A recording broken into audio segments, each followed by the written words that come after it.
All right, here we go. Hey, everybody. Welcome back to Misfit Corner Comics Presents. This is the artist Andrew speaking, and tonight we are doing the drawing in... crap, I forgot to mute. Shit. We are doing the Drawing in the Corner episode, Chapter 3. I am totally screwed this whole thing up. All right, if anybody else out there watching, we're going to start this all over again. Hey everybody, welcome back to Misfit Corner Comics Presents. This is the artist Andrew speaking, and tonight I welcome you back to Drawing in the Corner, Chapter 3.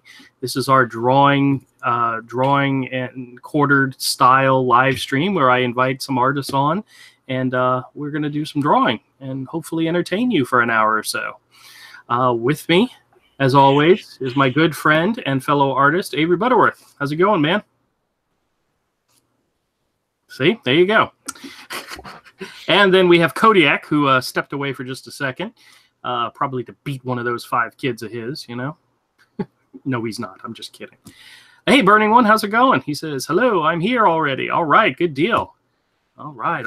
Well, tonight... I gotta go. My computer's being weird later. Are you kidding me? No. Well, your computer being rude. Oh, you dick! He jumped. All right, I'm not sure what's happening with his computer, but crap happens. Needless to say, tonight's episode, we talked about this Wednesday. Why is my computer starting to... Guys, hopefully you guys can still see this. This is going horribly wrong. Let me restart the live stream. All right, it seems to be running. Okay, cool. We're okay now. We discussed what we were going to do on Wednesday, and the consensus was, let's do something in honor of Doug TenNaples, Bigfoot Bill's hugely successful IndieGoGo campaign. If you're unaware, his IndieGoGo campaign wrapped up this week and went from, at least at one point in the campaign, it was at 150 some odd thousand, and it ended up closing at over $197,000, which is absolutely fantastic. So we all talked about it and said, hey, let's do something Bigfoot related. And I said, well, why don't we do something a little bit more generic than that, and said, draw a character with big feet. And you can use your imagination and do whatever you want along those lines. Hey, Jerry, how's it going? So we got the Burning One and Jerry here. Fantastic. I love you guys. So we're going to, as soon as Kodiak comes back on and confirms he's ready to go, and hopefully Avery's able to jump back in. If not, I'm here. Okay, very good. Well, I was just telling them about what we're planning on doing tonight as our subject. And how, did you hear all that, or do I need to repeat it for you? The Bigfoot thing. Yeah, I heard all that. I'm just okay. Take a chance to share us out. You weren't really beating the kids, were you? Oh no, they've been doing well today. I beat them earlier. Oh, okay, very good, very good. Well, Avery said he was having problems with his computer and he jumped, and I'm not sure if that means he's coming back or not. So, okay. My fingers crossed he'll be here, but I didn't even get into the subject matter this evening before he jumped. So I'm hoping it's just system issues. But all right. Well, are you ready to draw? Ish. I can be. Ish. Okay. Well, we'll get some drawing paper out and let's get going. I already know what I'm doing. I got an idea. Actually, I have no idea. That's just it. I have no idea. Jerry says, started to watch The Umbrella Academy on Netflix, so far it's good.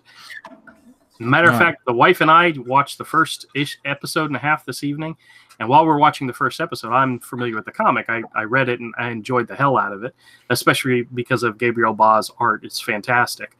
But I kept filling her in and telling her little snippets about the characters and the setup and all. And she's like, would you shut up and just let me watch? I go, okay, fine. And then we got to the end of the episode 1, and she's like, I have so many questions. And I'm like, well, I'm not telling you enough for now. You told me to shut up. So, but that's just the way it goes.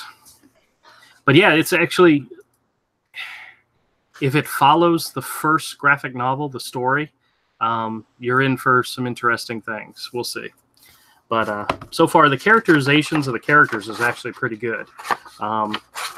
Even though, I mean, they've made some stylistic changes, but I'm all right. I'm all right with that. So, oh, you never read the comic? Okay, well then I won't spoil anything for you.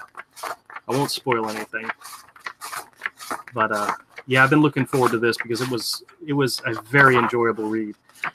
I had actually I had gone to, I forgot which convention it was. I went to a small convention, and the guy who ran the convention, when I had a chance to go do something, we had a chance to go check out the inventory and all and find something, I found a copy of the first trade paperback for Umbrella Academy.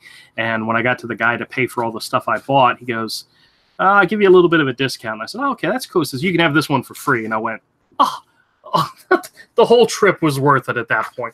The whole trip just to get a free copy of Umbrella Academy was fantastic. So, but yeah, that's how I got introduced to that. So. A couple questions, trying to bide some time until, but you said the subject is big feet, but it's a broad interpretation, right? That's right. Well, if you wanted to draw a Bigfoot character, a Yeti character, or a Sasquatch character, or just a character with big feet, go for it. There's no rhyme or reason necessary. I mean, I've already picked out what I'm drawing, because actually on the drive into work this morning, I asked Mike, I said, Mike, what is an animal that has big feet? And he threw out 3 suggestions, and I'm going with one of those. So we'll see if you guys can figure it out as I'm doing it, what it is. So. All right, hold on just a quick second. My camera keeps refocusing, and I don't want it to do that. All right, guys, we're almost set up and ready to go. We just need another moment or two.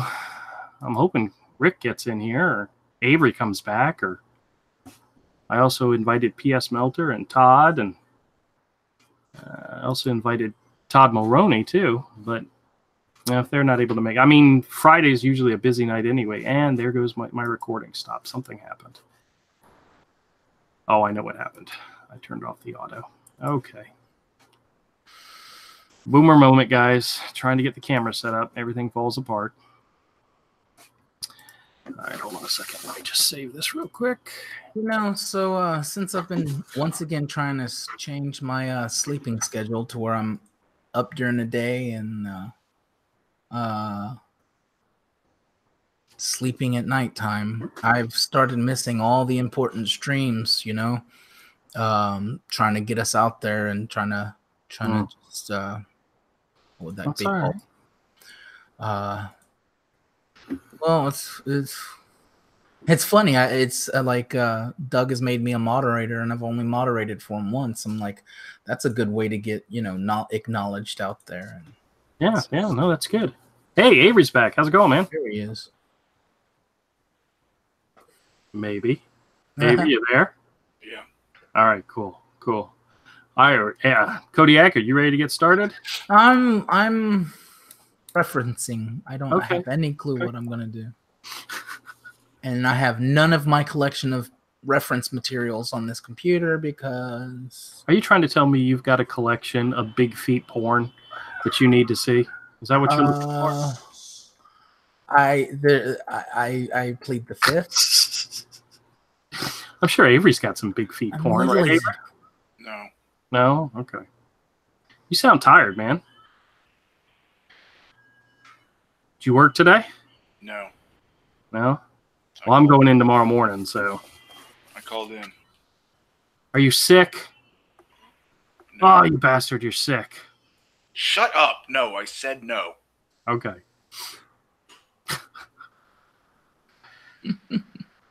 Well, we had a little bit of sickness in the house the other day. My daughter was sick, and it's going around, my friends. It's going around. Oh well. Well, I'm gonna start drawing. Alrighty. I have no idea, Andrew. Dang it. Well, you want me to give you an idea? No. Okay. No. I'm curious as to what Mr. Two-time. I think y'all set this up. 2-time winner in a row here. Who, Avery? Avery. I'm not going to be drawing anything. Oh, You're really? gonna draw tonight? Okay, that's fine. I can't. Something's wrong with my Wacom. It's acting weird. Oh, wow. I didn't know you drew on a Wacom. I thought I'm stupid for thinking anything else, though. Yeah, I have an Intuos.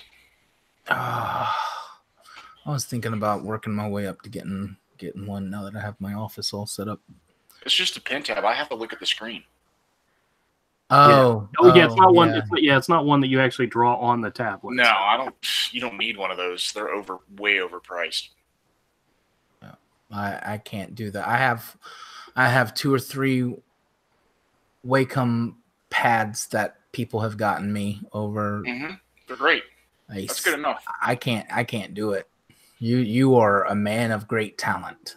Yeah, I've got the Pro one, the big Pro one, and I barely use it. I definitely don't use it for actually drawing. I use it for like doing detailed corrections and stuff like that. And once I've drawn and inputted everything, so. But Avery's got the, you know, more power to people who can actually do stuff with it, you know. What is wrong with my? It's not, the controls aren't responding correctly. Doesn't like you today, man. That's obvious. No, something probably got changed. Sometimes I press buttons on things and I can't feel that I'm pressing the buttons because my hand is numb and I can't feel anything. Mm. Ooh, that happens when the damn cats run across my drawing table. You said what's causing that, Avery?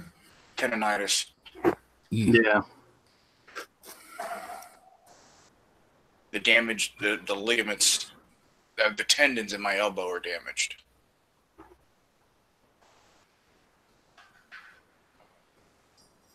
And he's still able to produce great art. Yes, he is. Nothing I do with a damn, dude. Shut up.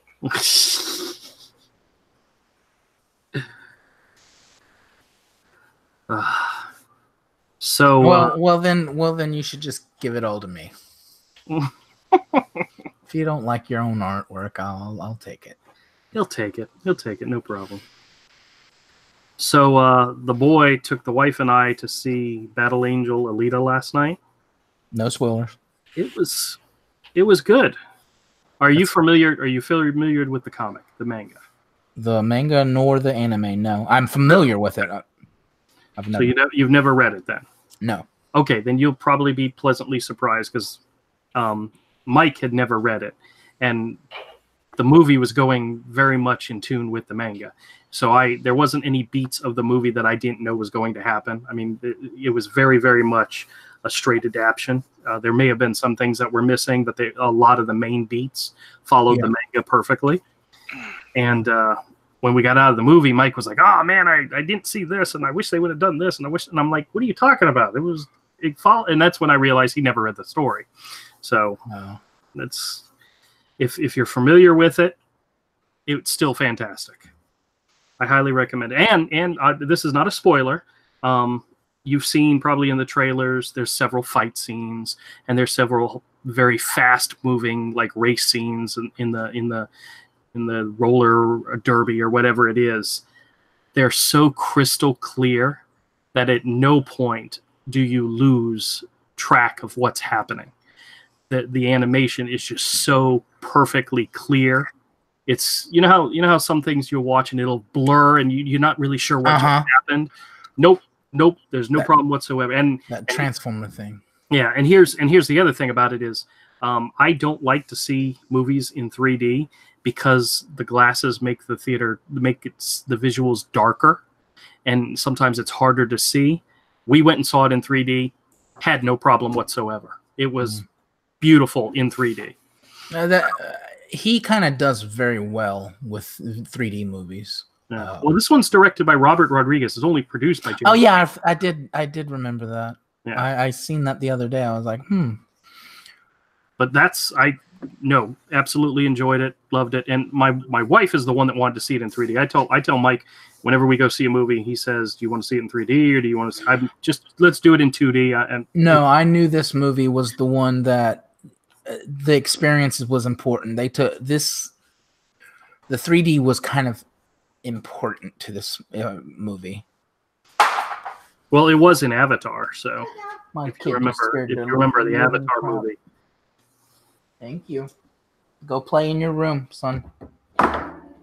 the other kids, the bigger kids, are supposed to be watching this one, and I don't hear them, but here he is giving me gifts. So obviously they're not doing their job.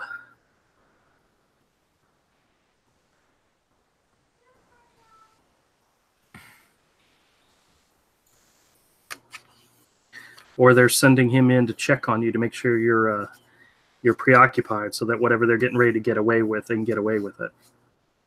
That's what I used to do with my sister. Yeah. Send her in to, just go. Just go. You're not gonna get in trouble. Yeah. You're the youngest. Well, if they were trying to get away with anything, right now they know I'm online, so this would be the perfect and only opportunity. Tell them you'll send the cops after them. I'm gonna swat my kids. Yeah, please don't do that. I'm just joking. I've already had cops to my house once this week. This week, yeah. No. Let's avoid that as much as possible. I love it when the officer's like, "Why did you call us?" And it's like, "Why didn't you take it up with the school?" Well, the school said they can't do anything until you do it. You do something, so. Somebody has been over in my drawing area because I'm missing some of my things. My brush pen is not where it's supposed to be. And something that my daughter, or you're going senile. No, there's something here that my daughter left behind, so I'm guessing she came over here, may have used the pen or something. And how old did you say your daughter was? I hear about Michael. 23. He's 25. She's 23. So you have 2 full-grown. Yes, we do. And it's fantastic. I love adult children. They're wonderful. I highly recommend them. Did Avery decide to draw along with us on MS Paint? Oh no, he's using. If he's using, no, I know. He's doing Bigfoot Bill. That's awesome, man. That's exactly. You know what? See, that's breaking the rules. He's disqualified. So no, trust me. Avery does not care about rules. Yeah. No. That to hell with the rules. The hell with the rules. I haven't been able to draw in a couple of days. It's been a thing, yep. Oh, guess what I got? I went back to Ready Arts, Avery, and I picked up 2 pages of the large illustration board. Oh, nice. Yep. Sorry about being grumpy earlier. I've had a very, very, very crappy day. No. I understand. I am. When I've had a crappy day, I'm a raging jerk. Yeah, but we still love you, man. It's all right. We wouldn't want you any other way. Oh, I saw your Jawbreakers video. That's awesome. I got mine in the mail too. I just haven't opened it yet. So, was it just me, or did it not sound like Avery? It sounded like. Oh, my voice was being weird. Yeah. Oh, but I'm not bad, but weird. My accent changes when you're trying to do a video thing. Like, depending on my mood, it's weird. There's sometimes when I'm like really talking crap. I've had people ask if I was like from Jersey. It's like, no, I'm from the South. Like, when my accent isn't doing it. But sometimes when I'm talking smack and like I get like this jerky boys type tone. Yeah. Which I used to love them. They were hilarious. I know the reference. I don't think I've ever listened to them. Did you just say you watched Jersey Shore? I said the Jerky Boys. Oh, Jerky Boys. Jersey Shore. Yeah. My mom's from Jersey, so. Yeah, that's definitely something I could see you watching. Yeah, like I used to watch that. I loved it, dude. Snooki for life, right? What? Jersey Shore? No, I was talking about Jerky Boys, not Jersey Shore. Oh God, you are disgusting. You are degenerate. Well, I learned from the best. I'm not that kind of degenerate. So I caught just a piece of your boy's stream on Instagram last night because he was Who? Elliot, and he was broadcasting on Instagram at the same time, and I couldn't sleep, so I happened to catch a piece of it, and I saw more of Brie Larson's feet, man. So yeah, I think I'm gay now. I am. Brie Larson's feet, really? Oh, dude, it'll give you the gay. Why is it a thing? And it was on Elliot's stream? I'm confused. Yes, dude. Yes, when they were doing Paranormals last night. Oh. They were joking Wait, around. he was streaming that on Instagram as well? Yeah. For a little bit. I just like it's like Elliot is getting the notification, right? Elliot's live streaming on Instagram. So I was just like, all right.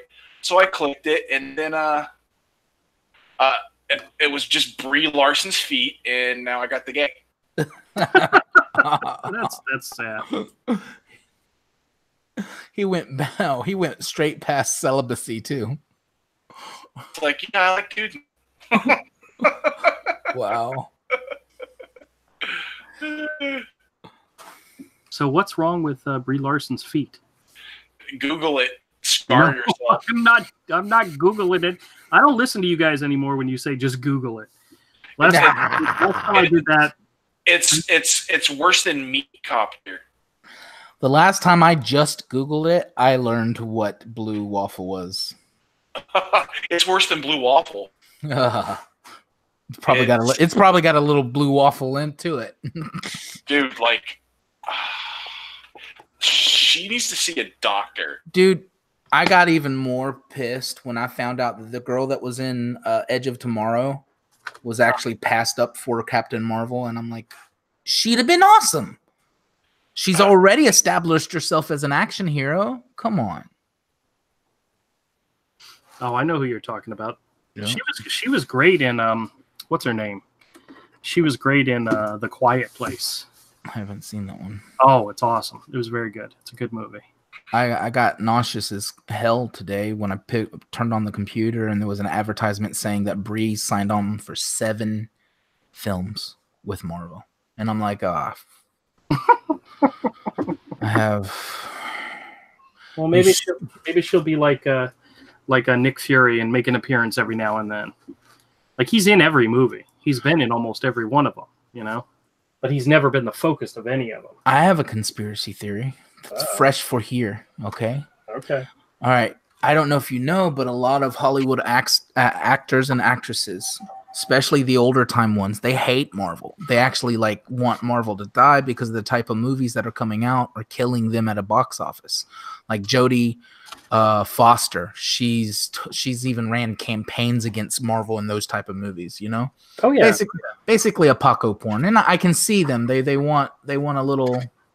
It's the Birdman thing, you know. They want some acting, and I agree, you know. So I'm not hating on them, but Marvel's been going strong very long time as a movie, and it's just seems like everybody wants to do those kind of movies. I mean, even Battle Angel is a representation of the action genre, the digital whatever. Yeah, but James Cameron's been trying to do that since the 80s. Yeah. Oh yeah. Well, he was originally the one that was supposed to do Spider-Man.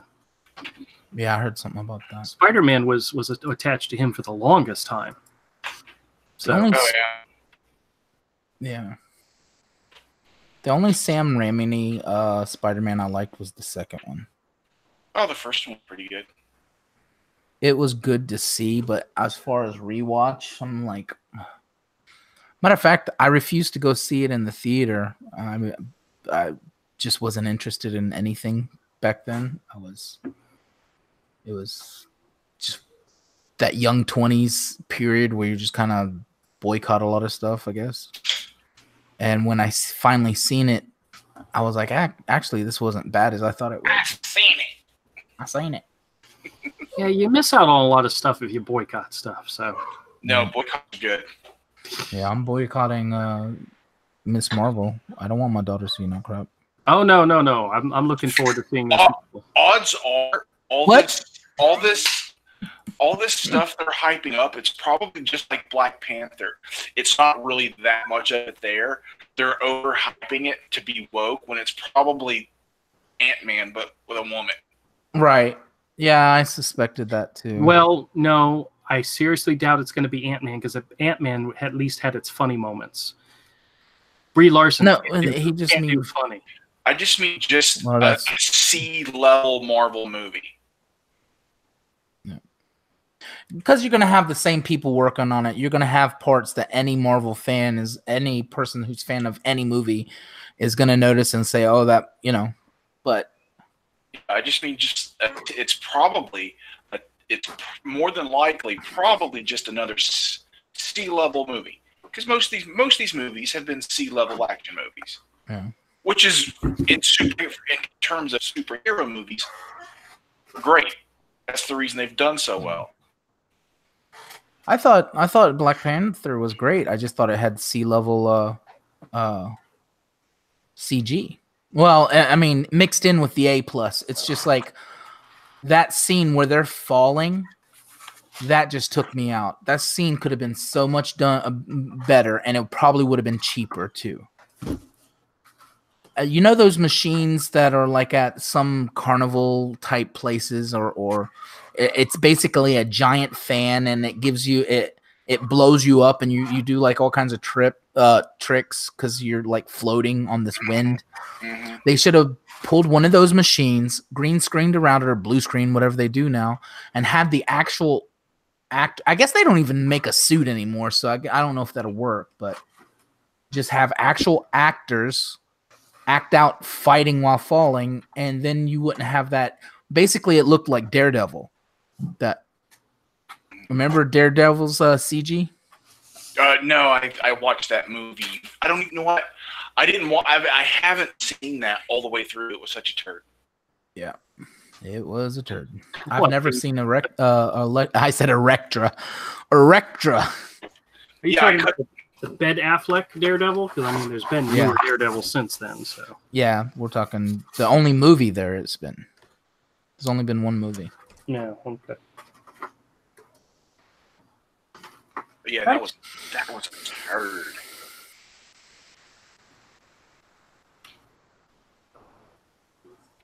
Yeah, the movie was turd-tastic. Turd-tastic. Name some turd movies you like. Not turd in the like that way, but turd in like Masters of the Universe, which is an absolute awesome movie. You mean like even though it sucked. An absolute horrible movie that you absolutely love? Yeah, cult favorish. Oh, and I'm not talking popular cult though. Oh, so Sword and Sorcerer. Oh yeah. I just watched that though. I couldn't get through it because it's just YouTube copy. Do you want to know a movie that I think is an absolute horrible movie, but it's so entertaining, it's fun to watch? Did you ever watch Battleship?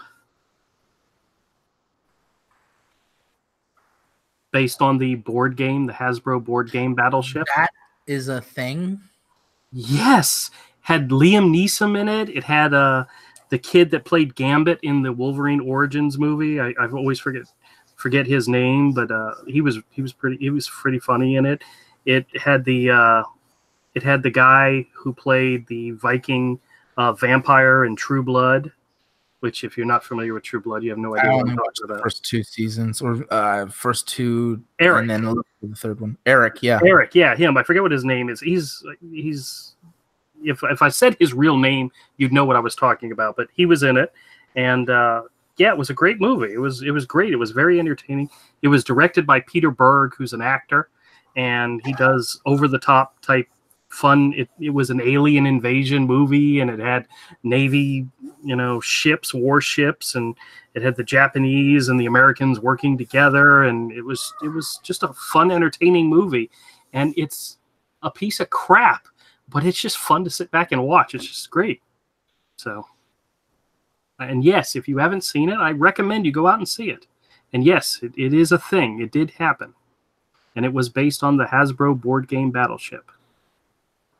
And it's one of the reasons why the Monopoly movie has been slow to come out, is because the Battleship one didn't do that great. There were toys. There were toys for it, too. And when the aliens shot their weapons at the ships, they landed as like red pegs, and then they blew up. And I always said I wish they had landed as white pegs that turned red and then blew up. And you know in the game Battleship, hey, there's the different squads like on the map. They use that in the movie as a way to find where the aliens were at and to destroy them. I swear to God, all this is true. I'm not lying. I'm not making up anything that I'm telling you right now. This does exist. Wouldn't know. It's in my voodoo. You should look it up and watch it one day. Yeah, no. Movie sounds stupid. It is stupid, but it's great. It very much has a did you ever see another really good bad movie is Pearl Harbor, the one with Ben Affleck and what's his name? What's that kid's name? Josh Hartnett. I don't know if you guys have ever seen that. That's for the visual effects and the battle scenes and all that stuff. It was absolutely fantastic. Just so intensely real. It was great. I mean, there's a love story, and so that's all silly and nobody cares about. But the action battle scenes were just blow your mind, realistic, and Yeah, even your taste in bad movies is bad. Yeah, I know. Like you can't pick like an awesome bad movie. Yeah, you would say something like The Evil Dead or something. Yeah, those are awesome bad movies. Yeah. Like you can't even pick a good bad movie. What's wrong with you? I know. I'm my bad movie meter is broken. Always has been. Thing is, sometimes you like bad movies and don't even realize they're bad. You're like, that movie was great. I'm like, what? Oh, speaking of, Mario Brothers movie was as bad, but I still really liked it. Oh, absolutely. Yeah. See, okay. See, I get that. I hate to say it, but guys, you have to admit The Fifth Element was very much a really bad movie, but it's a great bad movie. Sure. What is that? There's another one that I always say is a great bad movie, and I can't. I'm forgetting which one it is. Fifth Element, though, is one of those where you got to get past that first disappointment, because you watch it the first time and the first 30 minutes of it is great, and you're like, this is gonna be an epic movie, and then it's a turd. And then a few years later, I'm able to watch it going, oh, I remember hating this movie, and I don't hate it so bad. It's rewatchable and fun. Well, I actually saw it for free. I'd gotten free passes to go see it for a sneak preview, and I have a tendency to like movies more when I see them for free because I didn't spend the money on them. And that was one. And there was another one that I saw, Cull, with Kevin Sorbo.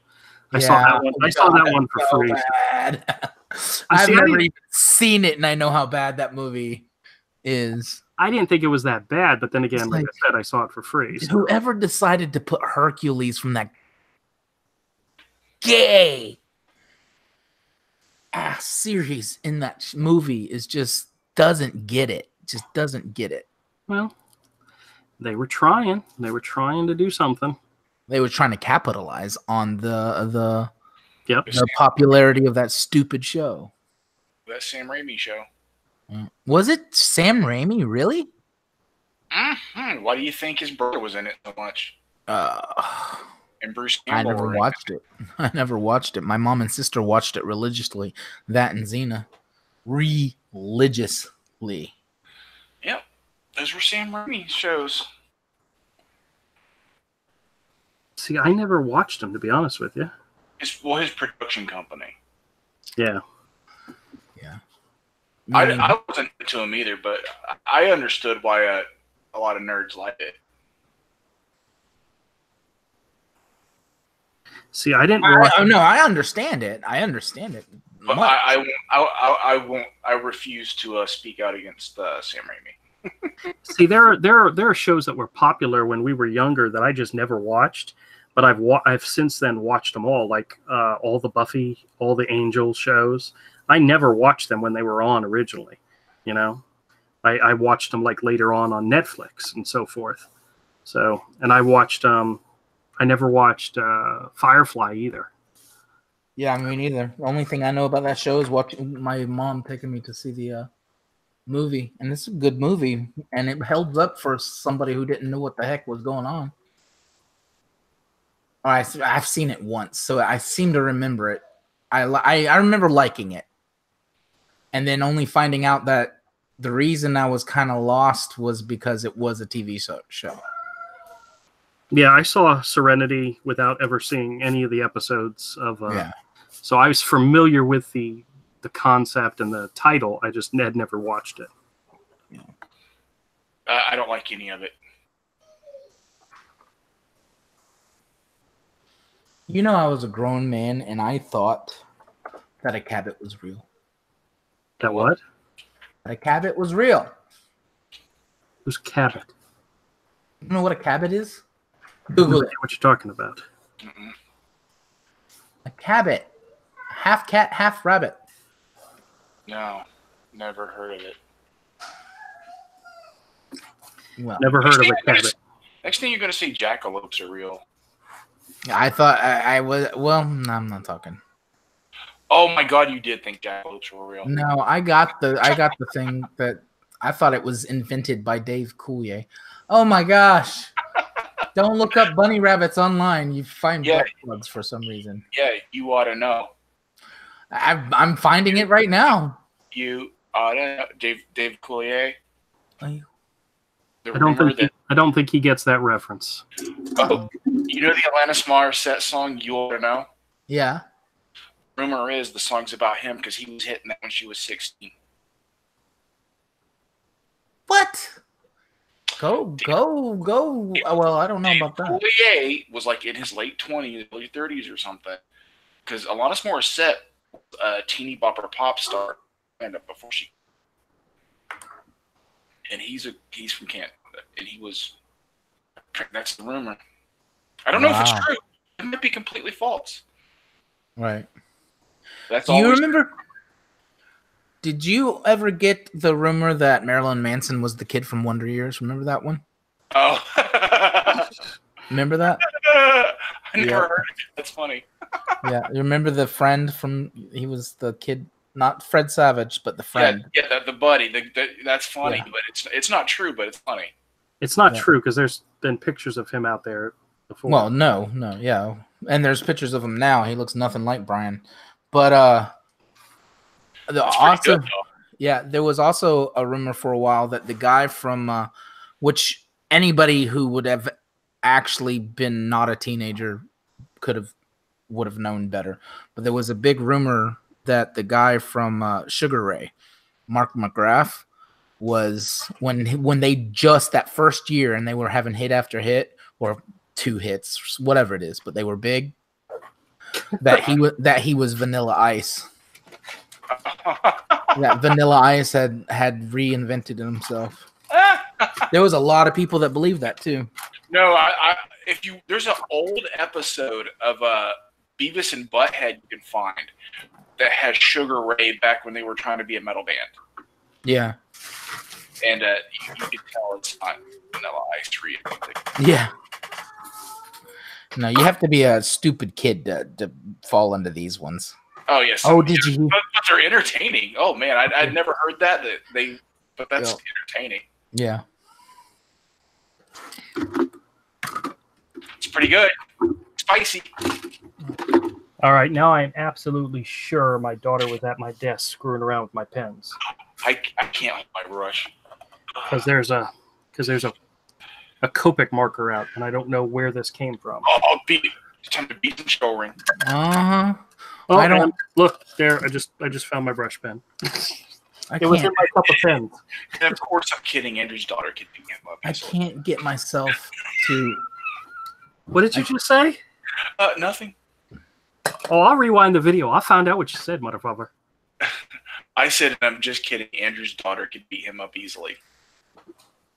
No, I don't think she could beat me up easily, but But what is the but? the butt is I could hold my own against a little pin. She could beat me up, but not easily. That's right. That's right. That's what I'm saying. I make her earn it. Wow. I feel better.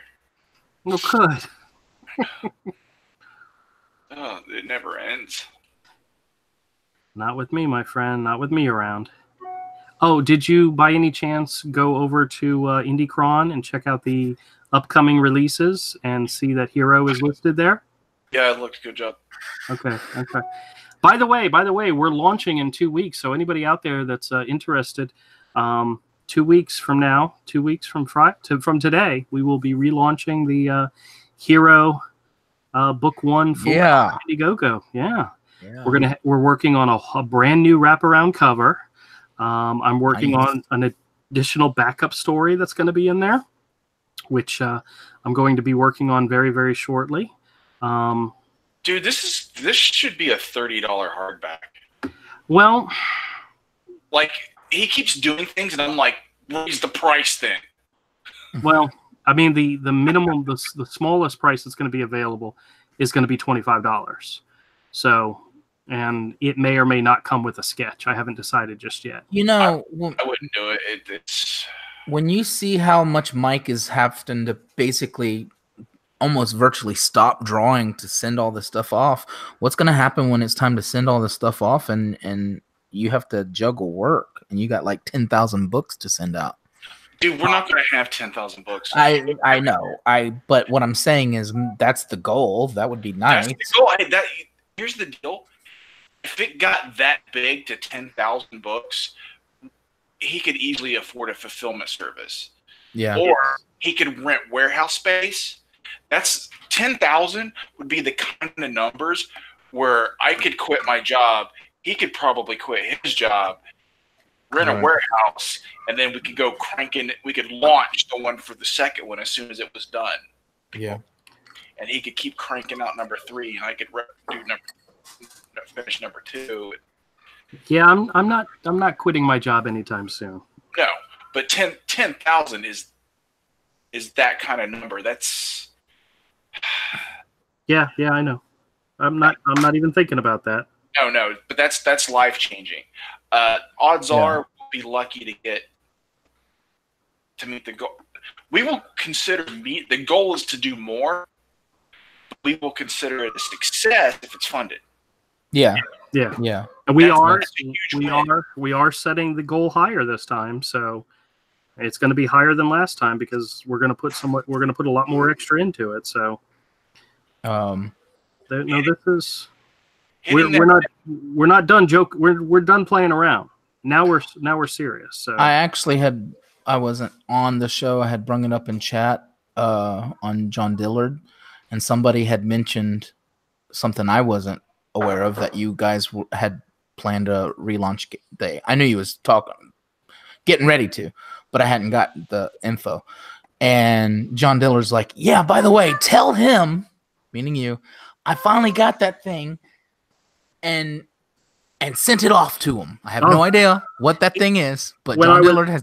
When I was on Ignition's fan speak with them, John Dillard had done a sketch of Hero, and he had made a thing. Whoever does the next backs the project can have the sketch for free.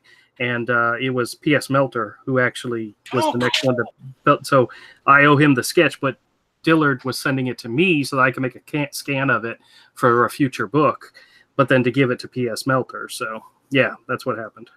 Oh yeah, we haven't seen him around lately. Well, I invited him this evening if he was able to come by, but he's been busy. He's got things going on. So sure.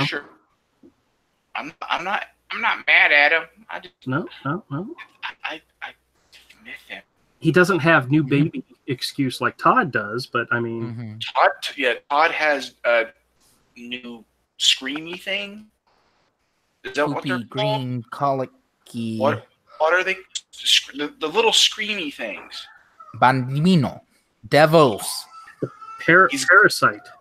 Parasite. That's he's got those things. Scream and they poop a lot. No. Yeah. He's got 2 of them now, so I mean. Yeah, and they're both still poopy screamies. Yeah. I don't know how to do that, so. Yeah. Wait, you don't know how to poop and scream? No, I just don't know how to deal with. I poop and scream all day long, but it's just me here. I don't know how to deal with someone else's. I can handle me pooping and screaming. Happens every time I get a little too free with the fire sauce at Taco Bell. I can handle my pooping and screaming. I'm not worried about my poopy screams. It's how do you handle this other thing's poopy screamies? You know how you handle it? You're a dad, you just handle it. There's no manual, you just do it. Not do you just give them a double dose of NyQuil? I mean, to be honest, when my kids were that young, I was working 2 jobs. So all I was doing was coming home, sleeping, then getting her deal with it. Gotcha. Okay. Yeah. Plan, bet. Yeah. God. Why do you think my wife is now broken and not able to do anymore? Because you dumped it all on her. That's right. She lived 2 lifetimes while I was working. Why, dude? Respect women. I do respect women. That's fine. I went out and I got her some Valentine's Day chocolates today, and patriarchy. I paid 50% off, so she appreciated the fact that I saved money. Oh no, they don't like it when you save money on their Valentine's gift. No, trust me. I know that. My wife doesn't care. Oh no, yeah, that's because you've already destroyed her hopes and dreams of ever feeling anything close to romance. Well, actually, she did point out, she said, wait a minute. You got candies for me? I said, yes. She said, you got a small candy heart for each of the kids? I said, yes. You got your dog 2 stuffed animals, and you didn't get the cats anything. And I looked at her, I'm thinking to myself, well, now you know who I love. Who I love the most. No, I didn't say that. I did not say that. But see, here's the thing. She knows it. She knows it. Of course. Cats are expendable. You know what, though, Avery? I'll tell you the one best part of having kids. Tractor turns. No, literally. I don't know. Big enough to push a lawnmower? You ever been to Disney World? No, I grew up very, very poor. Yeah. I went once for grad night, but yeah, I grew up really well. See, if you didn't go as a kid, you don't realize how it was fun as a kid. It got to be boring as an adult. Unless you go with kids. And that's my point. Yeah. Kids make things fun that you've lost interest in. Your kid, you can't. Normally, it doesn't really happen with other people's kids. But your kids, when you get to show them Transformers 1986 again for the first time, and you've wore that thing out, it's totally boring to you by now. You put it on, you have to put it on in the background to watch it because you're doing something else, because you can't sit and watch that thing again, right? But all of a sudden you have kids and you get to see it through their eyes for the first time. And so right now we're going through the Star Wars trilogy. Even though they've seen it before, they haven't seen it where he's 11 and my next kid's like 9, 10, so they get to watch that for the first time, and you get to see Darth Vader as they look at Darth Vader the way you used to look at Darth Vader. Do you want to hear something kind of funny? I did have that experience with my daughter, going to movies or watching movies with her. But do you know what movies it was we watched? What? Quentin Tarantino movies. Oh. The reason was she had watched. I'm pretty sure that makes you a bad parent. I know. She was like 11 or 12, maybe 13, and she watched Pulp Fiction on AMC.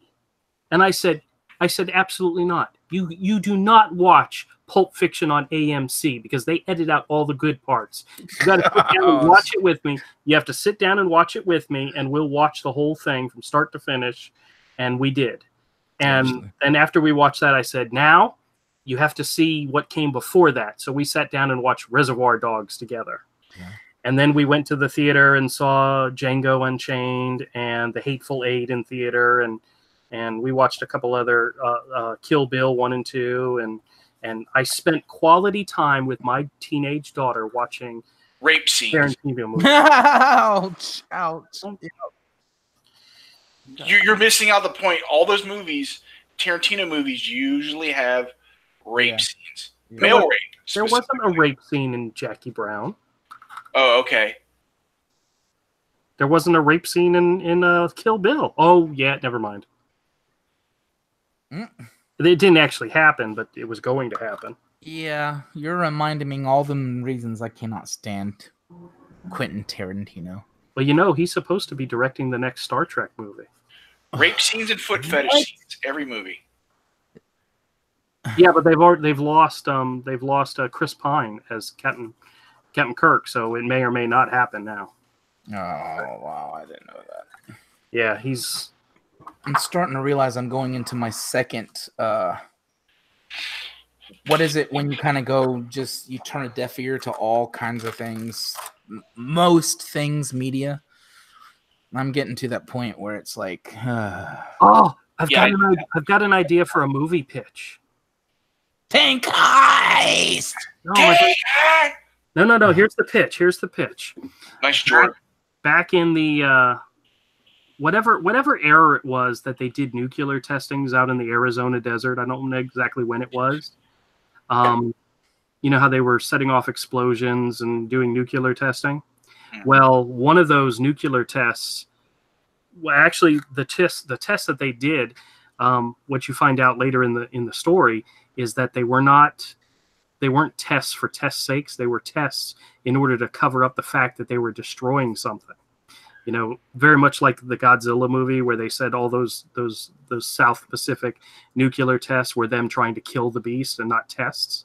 Well, this is similar to this. There was some type of site where they were doing experiments, and for one reason or another, they needed to destroy the site, and the only thing they could use was a nuclear bomb.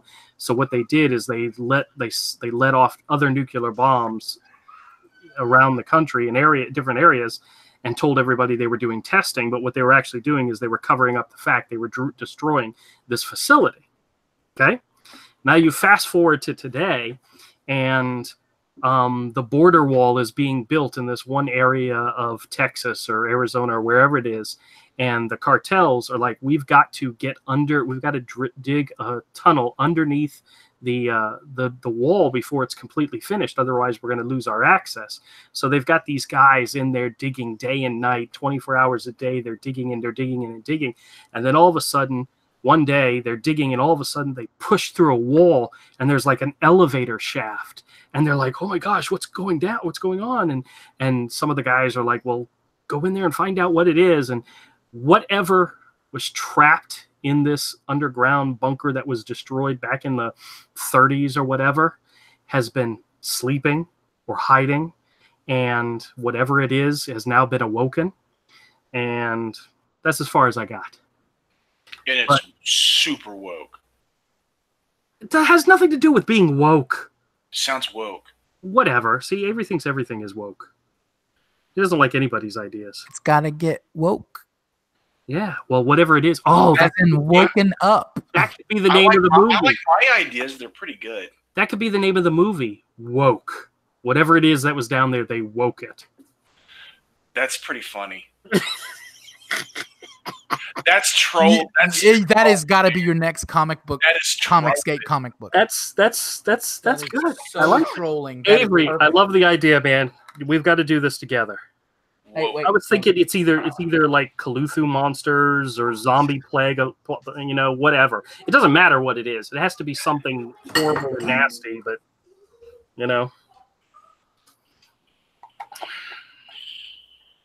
But the title, whatever it is, it's now woke. Bro, you gotta comic skate that. You gotta. It's only woke. It's only 48 pages. It's a one shot, and it's a comedy. Oh man, I'm actually it's a horror comedy. It could be a horror comedy. Yeah. Am I going to actually get to do a cartoony style of me doing the art, or are you doing the art? I don't care. I'm just coming up with the idea. If you want to do the art, that's fantastic. All right, so what do you guys think of my kangaroo? I gotta stop sharing. I'm not gonna. I'm gonna be disqualified on 2 levels. Well, yeah, you're disqualified on 2 levels, so. Because I'm not even gonna be able to finish this. That's all right. That sucks, man. It's awful. Let me see Kodiak's. Much better. You win, Kodiak. That was the other thing Michael recommended. When I asked Michael, I said, hey, give me an animal in the animal universe that has big feet. And he said a rabbit, a kangaroo, or an elephant. And I could not find a place for an elephant, and I already had several rabbits, so I decided to do a kangaroo. My freaking... Look at my camera, guys. Is that Google Hangouts? No, that's your camera. What the hell? It's refocusing. But it won't stop. What kind of camera do you have? Logitech. Yes, you can download the Logitech gaming software. It's a application, and I download it. And what you can do is one of the options, you can go to your camera, and you can go to the advanced setting, webcam controls, and you can turn off the autofocus. That's what I had to do for mine in order to keep it from doing that kind of stuff. Every time I move my hand over the picture, it would refocus. But go to the Logitech site and download the Logitech gaming software. It's just what it's called, and it has controls for your cameras. So if you have a Logitech camera, do it. I believe I downloaded that last night. It's got the picture-in-picture and all that stuff. Yes. I love it. Yes, it has the preview, but it also has the ability for changing your camera settings, and you can turn off the autofocus because it's always. I just did it. There you go. Well, no, it's focusing again. No, that's me. Oh, okay. There we go. Yeah, I actually like this. Fantastic. At first, I was just gonna do a woman kicking at the screen. Blah blah blah blah blah blah. That was me. I just quit. It was me. We're gonna jump over and see what Avery's doing. What do you do? Oh, it's a blank piece, Avery. That is the most beautiful thing you've ever done. I'm not even going to finish this. I'm not going to be able to finish this. I got to see it. Hold on. That looks very much like Bigfoot Bill.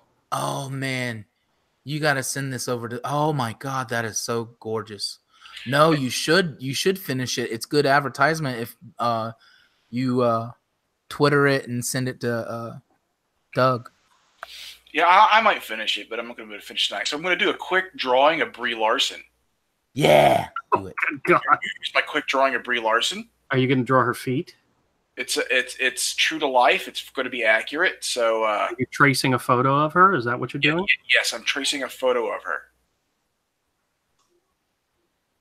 Oh my God! No, you're not. Is that really what her feet looks like? Yeah, that is totally what her feet looks like. Oh, Andrew.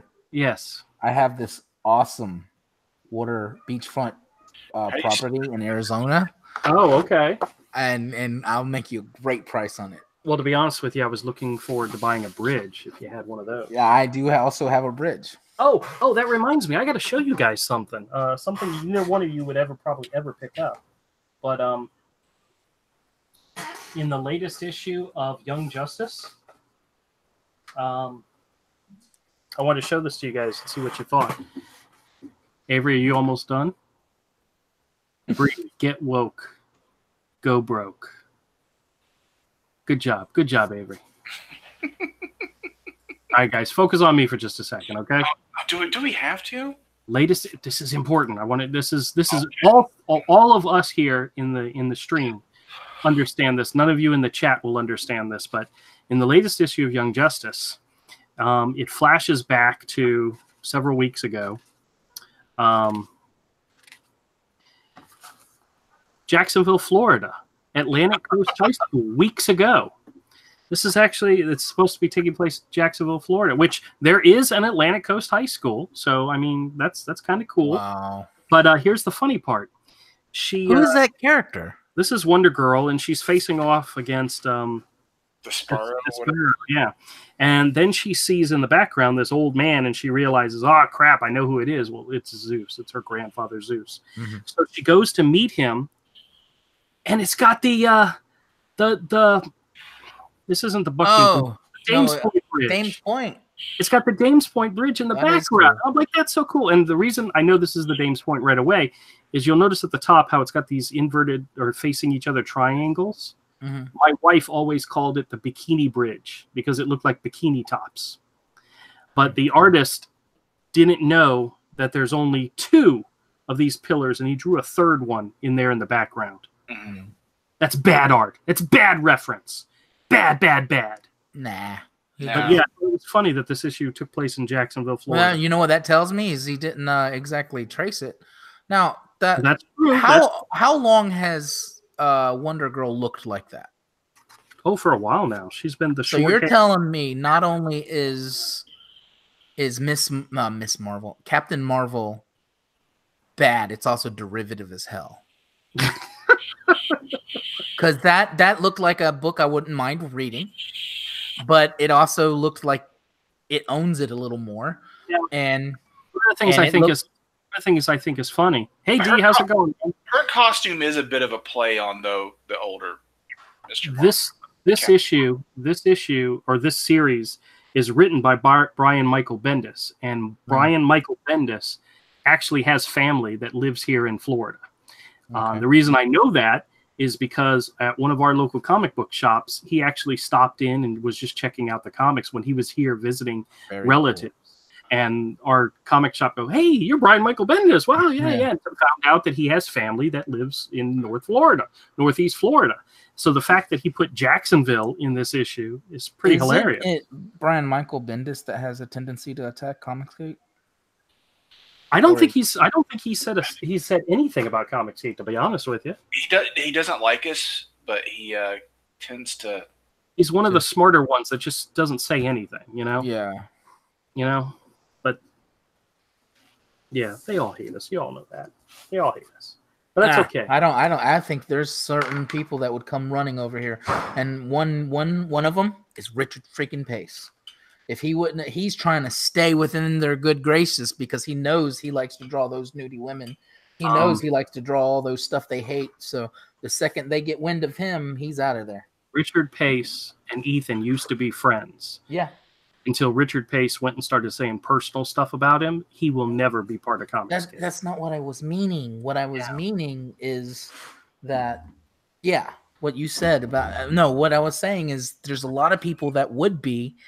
If once they get on that wrong side, they're just trying to stay on the good side of all these people, and they know. I mean, I can't say that I wouldn't, or haven't been in that guilty of it too small. I would never do what Richard Pace, but kind of like Richard Pace is not coming over to Comicsgate. Ever. My point. You keep missing my point. But that's what he said. He wants the money. He wants to get his hands on some of that money. Yeah, well, that's not going to make a difference. What I'm saying is there's people like him that are doing art and doing things that the SJWs will eventually turn against. And if they had not already made their bed to which they're going to have to lie on it, they would come over here. And he's one that would have come over here if he didn't already burn bridges, you know? Well, he burned a lot of bridges, so I don't... Yep. Yeah. Oh, yeah. Well, all right, so Kodiak, you almost done? You wrapping up, or? I can just... We don't mean to rush you. We don't mean to rush you or anything. I could talk about other stuff. Yeah, sure. You guys want to see something hilarious? Actually, I saw this, and I thought it looked amazingly cool. This was at a crapanola. What was the site? It was it's like GameSpot or something was the name of the site. but they were doing a review of some toys that were being shown off at the toy fair, the New York Toy Fair. And there's a new line of DC action figures that are coming out where they're combining superheroes with luchadors, Mexican wrestlers. Okay, now you hear me say that. Now imagine actually seeing it. Hold on a second. I'm going to share them one at a time with you instead of showing you the whole one, because this is Batman. I actually want that. That's a figure. I actually want that. That's cool looking. See, when you first said it, I just rolled my eyes and said, "Oh." And then they premiered 6 different ones. There's 3 bad guys and 3 good guys. Here's one of the bad girls. This is a Cheetah. Wow, and she actually looks really cool. 2 for 2. Yeah. The next one is The next one is Deathstroke with a chair, with a folding chair that he can use to beat people over the head. If I had it, I wouldn't mind it. Probably wouldn't chase it though. Yeah. Well, the next one is another bad guy. It's Mentallo. Check this out.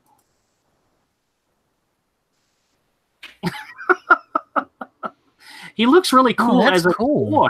He looks really cool as a toy, but it's just really fun. These are one of those things that you might want to start. If you want, you might get them now because they might pop figure on you. Well, these are things that probably won't be. They're just released at Toy Fair, which means they probably won't be out till sometime next year. And here's Superman with the mask and the S and the cape and everything. Superman. Yeah. He's super. He is. Now, is he just a recolored version of the same bust as Batman? Probably. I mean, they've got pretty much the same size to them. Yeah. But check out this last one. It's Wonder Woman. This one I actually like. I like this one a lot. That one's amazing. I love it. Hey, Todd, how's it going, man? Hey. We were actually on our way wrapping up, but we were talking about some DC toys that just were released at a toy fair where they took DC heroes and they crossed them with Mexican wrestlers. Wow. I don't know if you've seen these or not, but this right here on the screen is the Wonder Woman one. No, I haven't seen that. Yeah. Here, let me show you all of them. I saw these today and oh my god, these are incredible. Oh. I'm not sure if you guys have seen the He-Man type figures that they did with the superheroes. Well, this is another type of line just like that, which would be really cool if they made it into a comic. But what's this robot guy? That's a Metallo. You've got 3 good guys. You got the Trinity: Superman, Batman, and Wonder Woman, and then you got 3 bad guys: Deathstroke, the Cheetah, and Metallo. And I'm not a fan of wrestling, but these figures are freaking awesome. Yeah. These are very, very cool. I think they said they're 6 or 7 inch figures, so these are decent size figures. Man, wow. Yeah.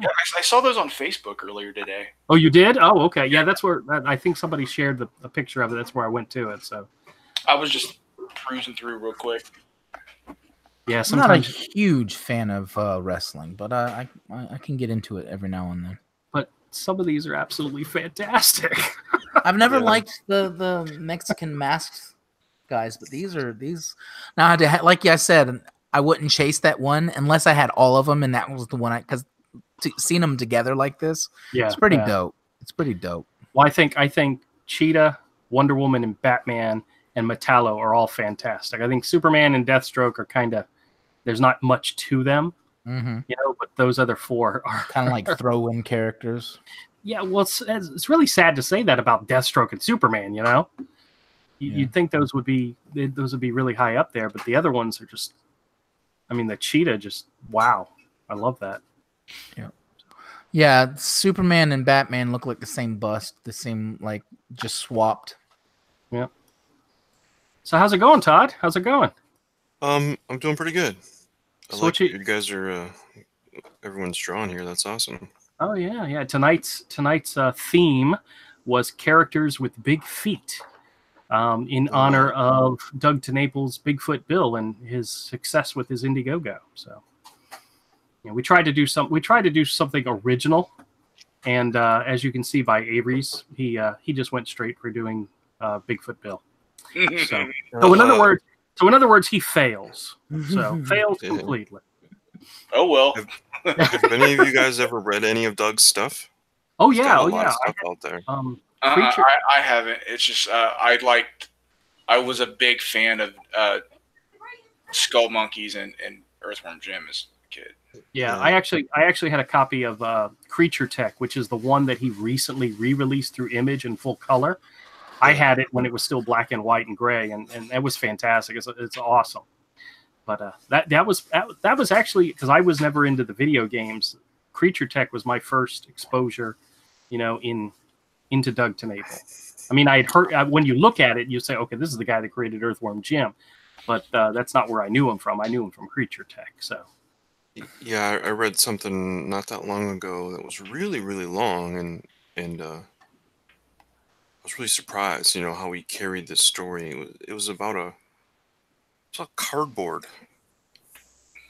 I think I know which one you're talking about. Yeah. He's got like 16 or 17 graphic novels out there, so yeah. got a lot of work. So I mean, this guy can't get his kid something, so he gets him this like cardboard character of him, like almost of the guy, of it, like of the father, and he plays with him, and the cardboard character is able to give him time, which the father is always at work and stuff like that. It's kind of like one of those tales. And he creates a cardboard machine that pumps out other cardboard things. It's just really neat. It's different. I mean, it goes amok, but because there's a bully that wants his own cardboard version of a character. I forget the name of it, but it was very long, and it carried the story like so well.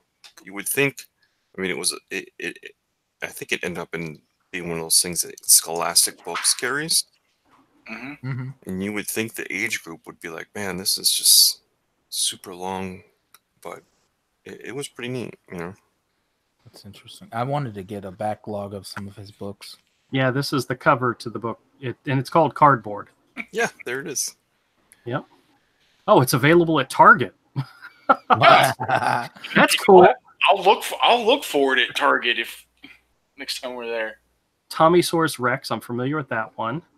I don't think I've ever read it, but I'm familiar with it. Yeah, he's got dozens and dozens of stuff out there. So, but it was a Creature Tech was the one I'm familiar with. So, Is there a cover of that you can show us? I'm bringing it up now. Well, this right here is the cover that I had, where it was a guy who got bonded with this alien machinery. Yeah. But let me see. Do they have the Monster Zoo? I know that's another one. Do they even have the color version? Yeah, the color version looks like this. Well, that's not even the whole cover.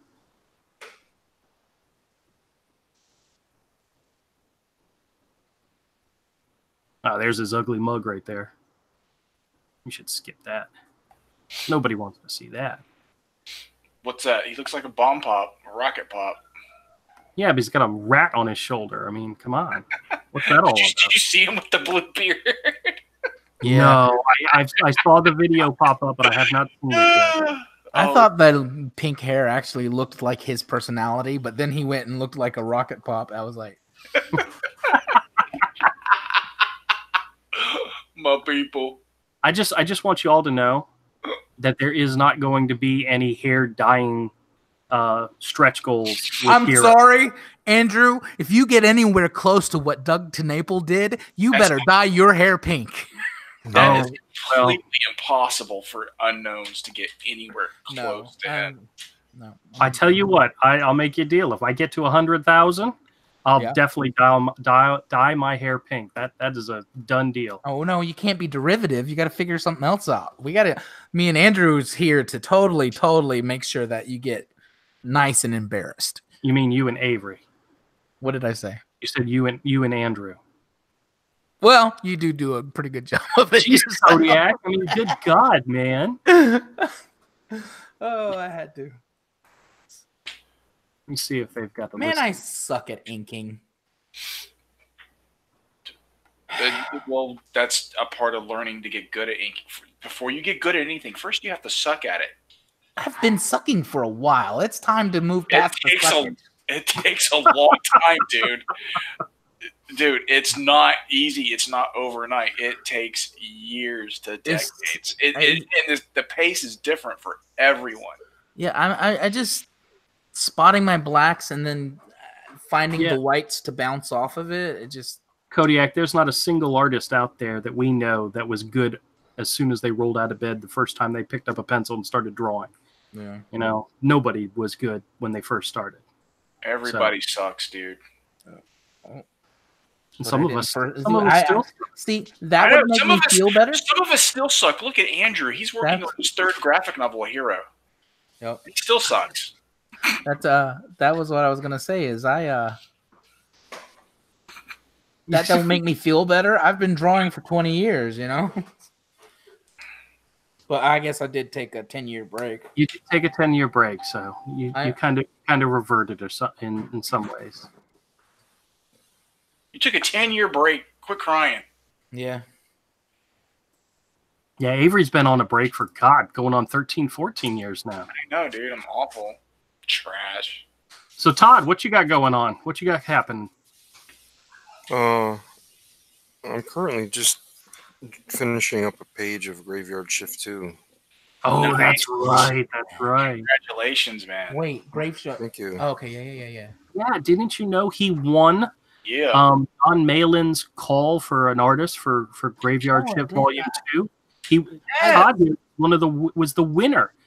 One of the winners. I remember that. There's been so much going on so fast. Yeah. I was just telling somebody else. I was like, I've only been a part of Comicsgate less than 90 days. So is Malin cracking the whip and keeping you on a schedule, or what's going on with that? No, nobody's cracking a whip. I'm probably a little behind because I went away for a couple of days. Yeah. But, yeah. Don't tell Malin that. But, he seems I know Render's ahead of me. I know he's ahead of me. So yeah. Okay. Has he given any kind of clue or idea of when he's going to launch the campaign for it, or does he have a goal of when he wants to do it? Well, our deadline is like April 1st. Oh, okay. So if I can meet that with my 20 pages, there'll be some incentives in there for me. Oh, very nice, very nice. Well, I'm definitely looking forward to it because I know. Didn't he just start mailing out, or somebody's starting to mail out the Graveyard Shift, right? Jawbreakers. Well, no, I got my Jawbreakers, but didn't Malin say he was? Oh yeah, they're there now in New Jersey. Got him. He got him. Bolton's house. Yeah. Yeah.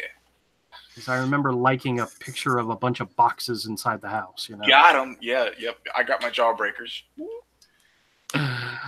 Oh, it's always wonderful when these things come in the mail. I know. Yeah. But Comicsgate, it's a bunch of grifters. It's a grift. You're never going to get your books. Yeah. Whatever. I can eat it. See, what they don't know is we watch them every day. We see their struggle. We kind of live through it with them. Yeah. They talk about it's not just teaching to draw anymore or teaching to here's how to make a comic.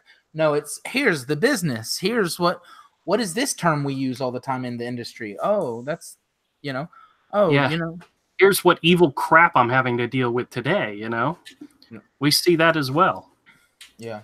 So it's what turned me on to Elliot was his teaching the business, and then what I really like about Doug is I like Doug's when he was teaching his script writing and stuff, and his process on writing a story was really fun. So the business aspects of things, though, watching Mike sit there and bag and board all his stuff and get his orders ready, that's really interesting to me, you know. Watching them all go through it. Now, Todd, I got a question for you. This is something I ask Avery to do all the time, but I don't think he has ever done it.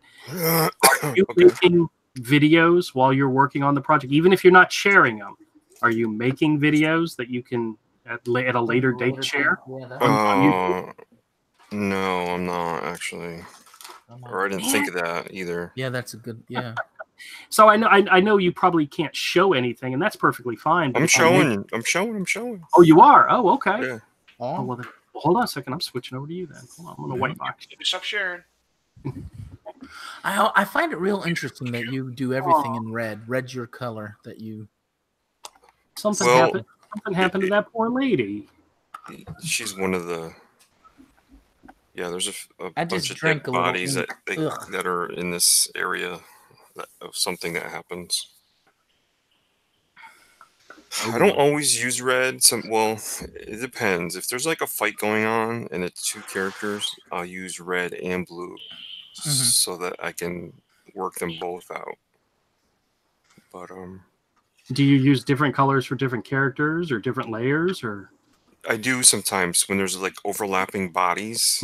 Sometimes I do use different colors, like in a fight scene.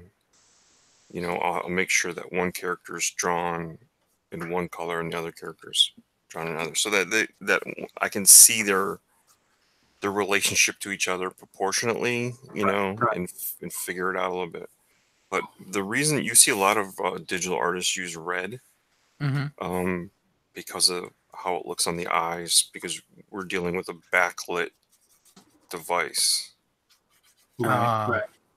So red is a little easier to pick up details wise, you know, than blue. Now, when you're doing pages digitally, how quick are you with the pages? About how long does it take to finish a page? Jesus. Unfortunately, it hasn't been going quick. These have been tricky, like things that are asked of me, like this the way this is worded. You know, it took me a while to figure out how I wanted to show it, because this character basically is. I give a little. I'll try not to give anything away while get me in trouble, but my character, the main character that I'm drawing, isn't the Blob. You know how he's got the universal monsters and they're sort of the. But the first character you see in my book is a version of the Blob that takes over this scientist's dead body, and eventually the Blob's able to turn herself into that scientist. Oh, she also has these minions that also come through. Very cool. Through I don't know where I don't know what plasm they come out of, but then all of a sudden there's a bunch of people, you know, like followers and stuff. So that's a very cool concept. Yeah. Now, was that your idea or Malin's idea or somebody else's? It's actually, I would have to give credit to the writers, Von Kloss. Okay. Or his real name, like on. Well, see, I don't know if I should say his real name. No! Don't dox people. We don't want to be doxed. Not if they don't want to. Yeah, but he does Dr. MD or no MD. It's something. Man, it's like Doctor. No, MD, Zombie MD, or okay, I forget. He's got a book coming out that launches this year, and it's a sort of zombie version of a doctor. Oh, okay. I remember hearing about that. It's actually kind of unique. It's kind of neat. Yeah. One of the pro shows I've seen that on. I forgot about it. Well, very cool. Very cool. So how many more pages do you have left to do? 18. Oh boy. Jesus, so bro. This is pro level schedule. You gotta book it. You gotta do page a day. Yeah. Yeah, that's hard for me. You know. Yeah. Well, it was due by April 1st. He's got a month and a half. So, I mean, he's got literally, 50 days, 50 plus days. So, a page a day. Take. That's right. It's not. I keep thinking it's March. It's not. No. Take your time. You from what I'm looking at right now, this is amazing art. This is gorgeous. Keep at it and just keep at it. So yeah. Keep looking up to us to help build you up. You can. I've had so many times working on Hero where I there's a page in the future, like a third or fourth page down, that I really want to draw, but I don't want to jump ahead, so I'll hurry through the pages that I need to get to that page, and then I have to go back and redo panels and redo stuff because I really rushed it and I really screwed them up. I didn't take my time, but I was really excited about getting to that one page, and now I know I just jumped to that page, and I'll go back whenever I have to. It's my dang book. I can do it whenever I want, but when you're doing it, you're working on something for somebody else. Take your time, make it perfect, and this is looking awesome. I'm telling you what, I'm loving those panels, man. Yeah. Thank you. That one where you're gonna black her out and make her all silhouetted, and that looks really cool. See, you should pay attention to Todd. You could learn some stuff from him. I do. Except for when he's making fun of me on cold medicine. Doing what now? He I was having trouble coming into John Dillard's stream because of microphone issues. Yeah. And he's like, let's make fun of this dude. So the funny thing is he's like, let's all not talk to him when he comes in. So I come in thinking they're just playing a prank. But the reality is the whole time, and John Dillard loved this. He thought it was so funny that they had ended up not doing whatever the prank was they wanted to do. And it was literally my mic was messing up. So I thought they're just trying to prank me. So I just kept going out and coming back in. And at some point I went over to YouTube's like, enough with this, and realized that I really was roboting. So you dork. Yeah. Hey, that was all Todd's idea. So Good. That's a win. That is definitely a win for the prankster Todd. So Todd, other than the Graveyard Shift project, what else other things are you up to? You got any live streaming that you're doing? Or I'd be remiss if I didn't come on here and talk a little bit about Tales from Beyond the Gate. Oh, please do. Absolutely. Yeah. Tell us all about it. We launched yesterday at 4 p.m. So it's up on IndieGoGo right now? It is up on IndieGoGo, yeah. All right. Well, while we're looking at your art, I'll find it and we'll share it out with everybody. Yeah. Just I had planned to talk about it on my outro, but I should have mentioned it earlier. Forgot about it. Cody, I'm so disappointed. Oh, I'm just a little disappointed in myself. You know me, I'm the name dropper. I'm the name dropper, and I didn't. Funny is he's been talking about it for like the last 3 or 4 of my lives. Yeah, actually, Cody X mentioned it a bunch of times. Yeah, it's literally had this computer set up for like less than 2 hours. You know, I wasn't even sure if the microphone and the camera and all that stuff was gonna work. All right, so what's the name of the IndieGoGo project? Just make sure I'm looking up the right thing. Tales from Beyond the Gate. Tales from Beyond the Gate. Why did I think it was something about stacks, or is that somebody else's project? That is a different project that launched yesterday. That is also an anthology. That also launched yesterday? Yes, they did launch yesterday, and theirs is a horror anthology too. I think they only have 3 stories in it. We have 19 stories. Yeah. And 23 creators. We're going to switch over and take a look at the IndieGoGo. Tales from Beyond the Gate. What you got here? John Dillard is the project owner, is that right? That's correct. And you guys are already up to $1,465. Yes. Wow. Not bad. You've been going for, been a full day or less than a day? I'm A ticked. little over a day. A little over a day, yeah. I'm ticked too because I had fully planned to back that on the day it launched, and I still haven't gotten my tax income. Still today, I haven't even got it. I tweeted it and I hearted it, so I'll be following along with it. Does it list everybody that's involved with Look it? at that cover, Yes. Andrew. Look Yeah. at that cover. When you eventually work your way down to the bottom, you'll see all the creators. All right, wait a minute. Except for, you know whose picture's not there? Like that. This picture you're looking at right now, the skull over the book, that was created by Model 316. Yep. Oh, okay. Okay. And he did a fantastic job with that. That we felt like when he did it, you know, I contacted John and said, this needs to be seen in some form or another. So we decided to utilize it, even though we have other covers and stuff like that. We felt it needed to, you know, it needed to get seen, and it was that good. You know, it was just a different type of piece that said a lot, you know, and we appreciate kind of gives it a crypt keeper kind of vibe. Yeah. Very cool. All right, that could even be your mascot. Now this one's by John Dillard. This one here. No, that's by Bill Hart. Argos Creations. All right, I'm scrolling too far ahead then. Okay. Manticore by Bill Hart. Very cool. It's got a little bit of an Art Adams feel to it, at least in the girl's face. The girl's face and her yeah, definitely. I told him that too.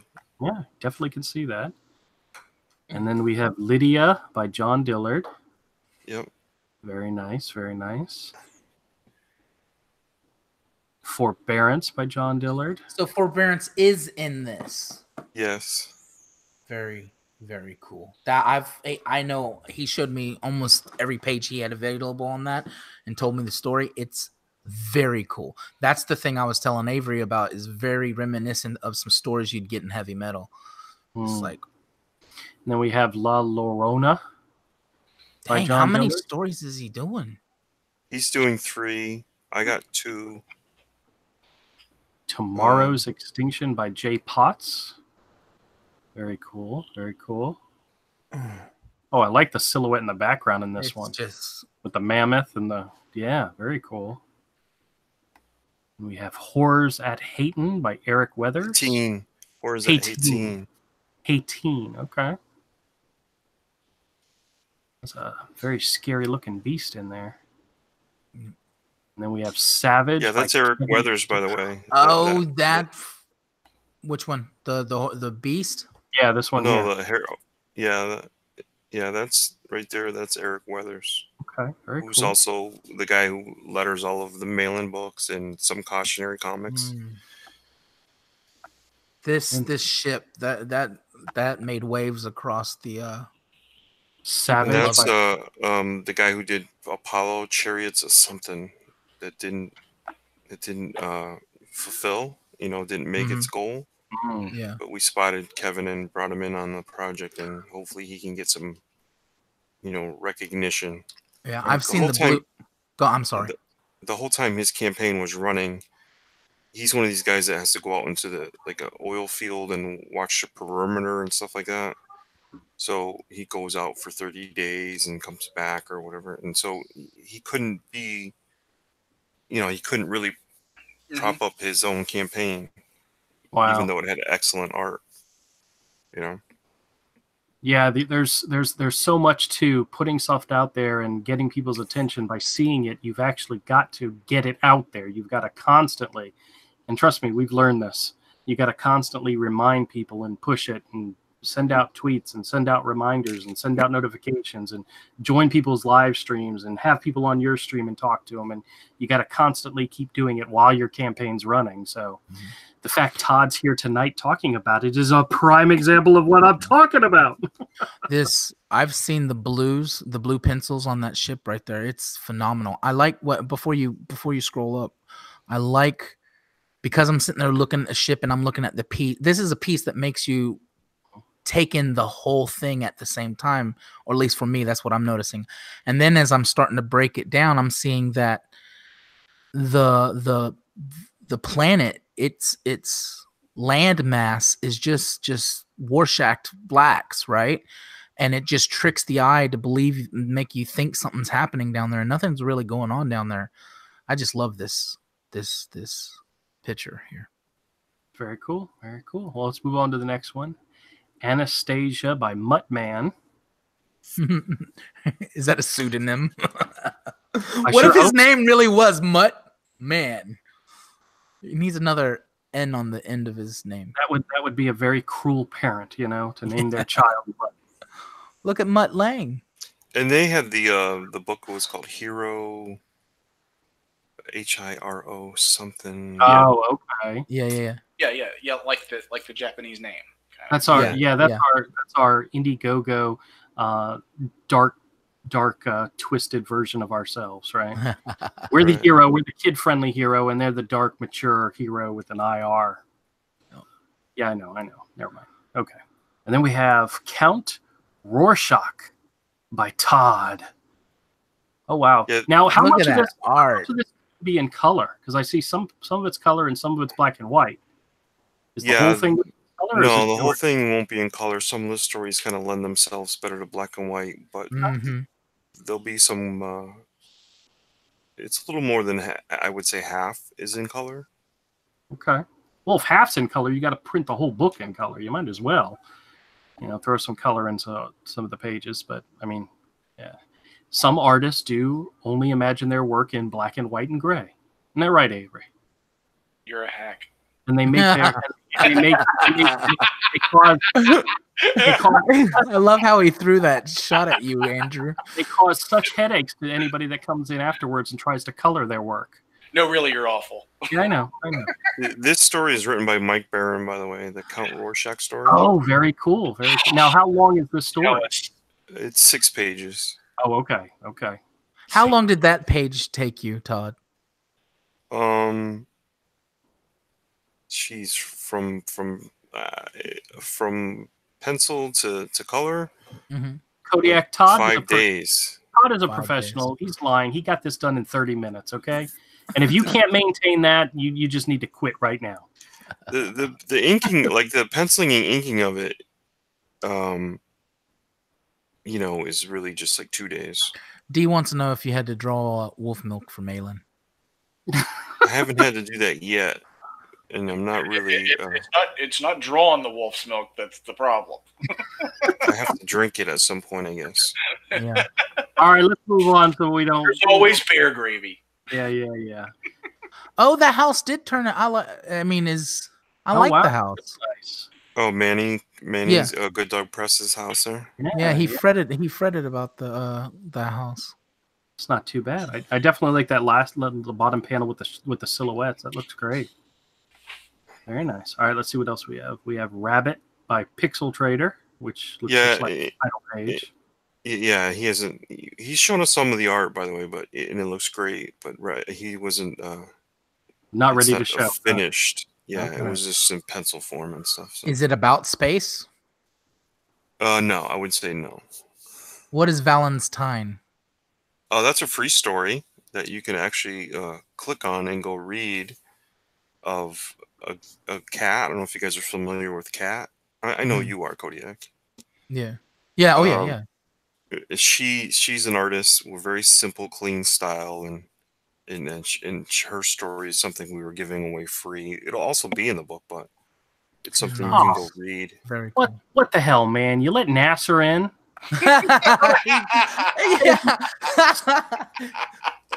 Yeah, he was one of those late additions. Gary Shipman on the day before committed to drawing and writing a story.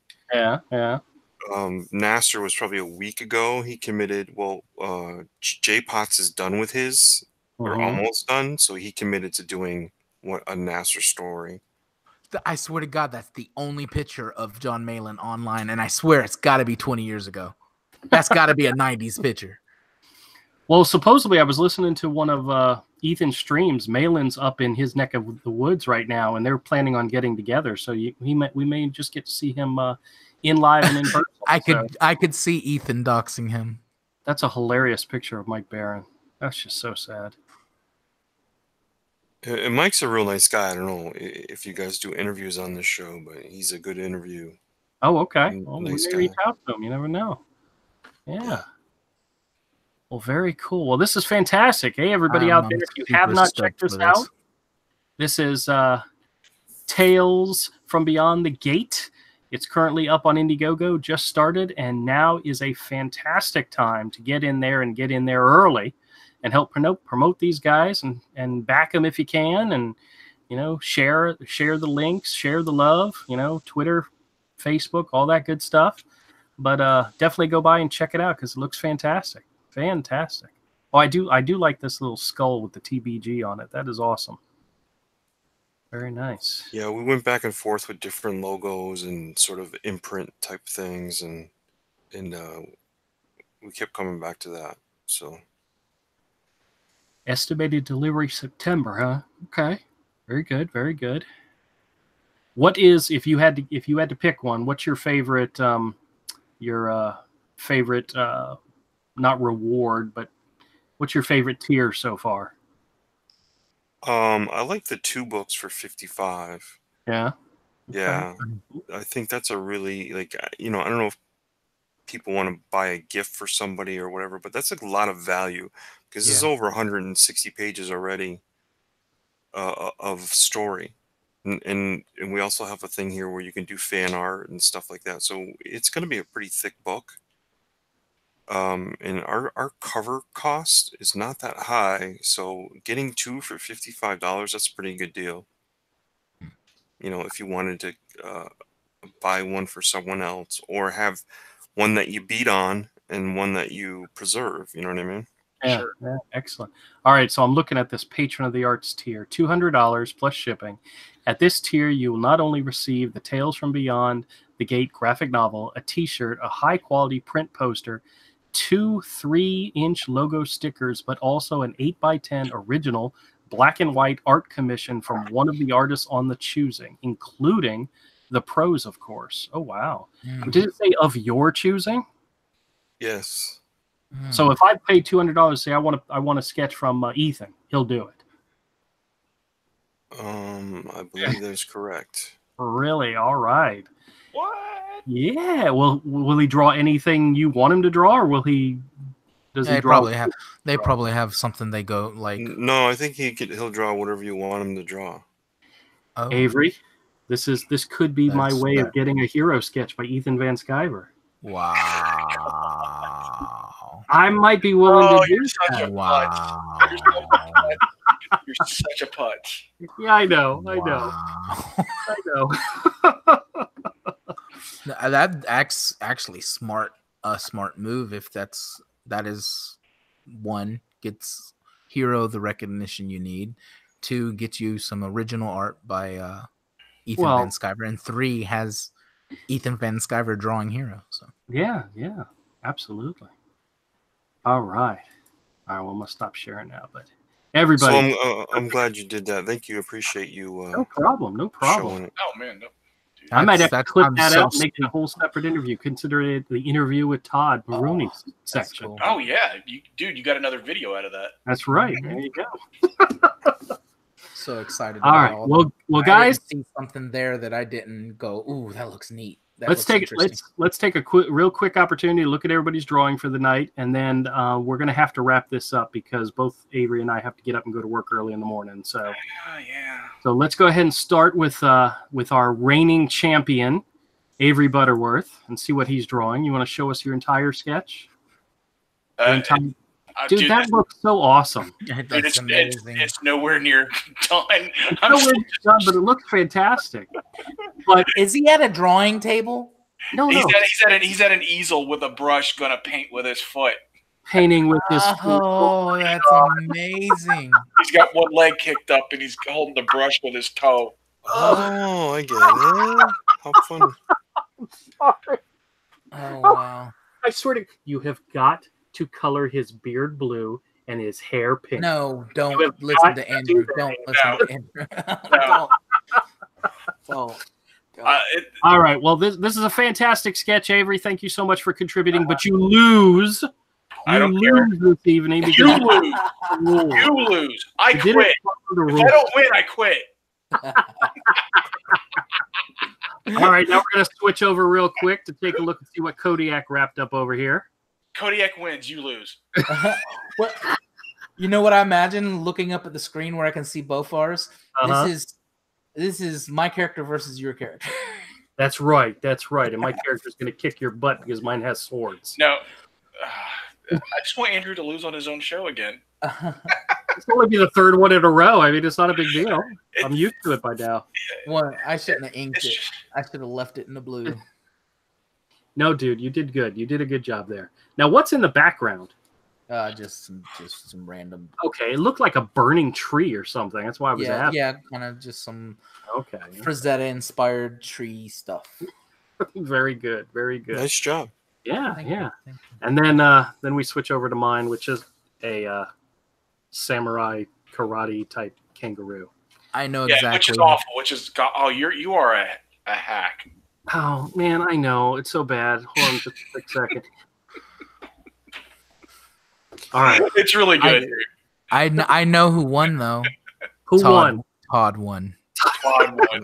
Everybody vote for Todd. Yes, everybody vote for Todd. He was so gracious to come by and talk to us. Voting. So. They don't have a straw poll. There's You like, know He never did the Right. straw.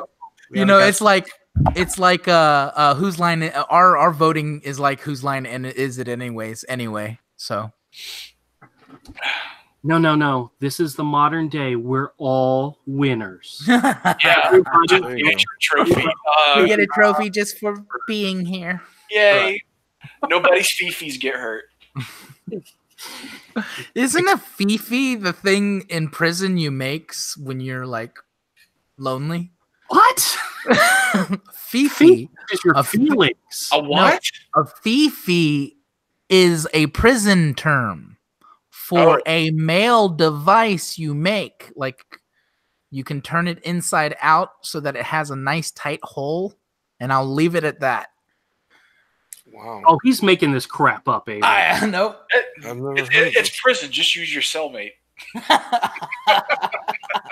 Okay. On that note, guys, thank you all so much for coming by. That's And Daddy's bottom bitch. yeah. Oh my God. You're killing me. You're killing me. Good night, everybody. We'll see you all on Monday. We'll be back at 7:30 Monday for the Hero Hour. We won't be drawing, or well, some of us will be drawing. But thank you guys so much for coming by. Dee, everybody else, and Todd. I appreciate you coming by and saying hello. Thank you. Zodiac, it's always a pleasure. And Avery, what the hell? I mean, come on, man. What? Plug the book again. Plug the book again. Which book? Oh, Oh my God! Guys, go check out Tales Beyond the oh God! IndieGoGo, You're please. fired. Game. Yeah, I know. I'm fired. right. Hero. Oh, Hero. We'll do that another time. Bye, everybody. Yeah, plug Todd's book. Flat Earth is real. Has mail-in milk, oceans No, and Andrew's stuff. fat brain is real. I like that better. Y'all are mean to me.